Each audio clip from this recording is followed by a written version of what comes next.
দেশজুড়ে জ্বালানি তেলের নতুন মূল্য কার্যকর হওয়ায় আজ থেকেই বাড়তি খরচের চাপ পড়ছে ভোক্তাদের ওপর। পেট্রোল, অকটেন ও ডিজেলের দাম বৃদ্ধির ফলে পরিবহন থেকে শুরু করে নিত্যপণ্যের বাজারেও এর প্রভাব পড়তে পারে বলে আশঙ্কা করা হচ্ছে।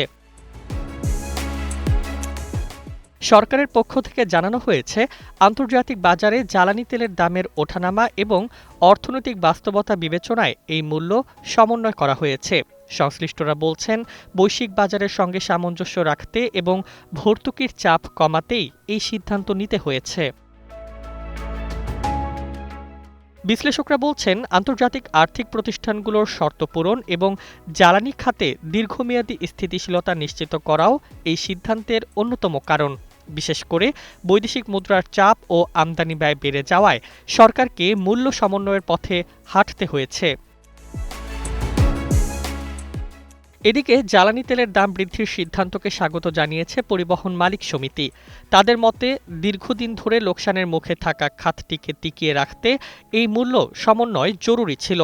মালিকদের দাবি, আন্তর্জাতিক বাজারের সঙ্গে সঙ্গতি রেখে মূল্য নির্ধারণ না করলে জ্বালানি সরবরাহ ব্যবস্থা হুমকির মুখে পড়তে পারত।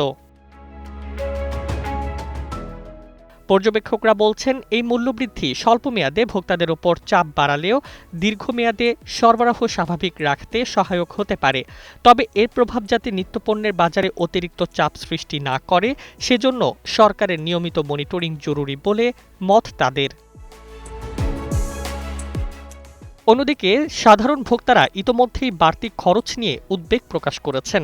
বিশেষ করে পরিবহন ভাড়া বৃদ্ধি পেলে তা সরাসরি জীবনযাত্রার ব্যয় বাড়াবে বলে আশঙ্কা করা হচ্ছে। সব মিলিয়ে জ্বালানি তেলের নতুন মূল্য নির্ধারণ একদিকে অর্থনৈতিক বাস্তবতার প্রতিফলন হলেও অন্যদিকে এটি সাধারণ মানুষের জন্য নতুন আর্থিক চ্যালেঞ্জ তৈরি করেছে। এখন নজর থাকবে এই সিদ্ধান্ত বাজারে কতটা প্রভাব ফেলে এবং সরকার কিভাবে পরিস্থিতি সামাল দেয়।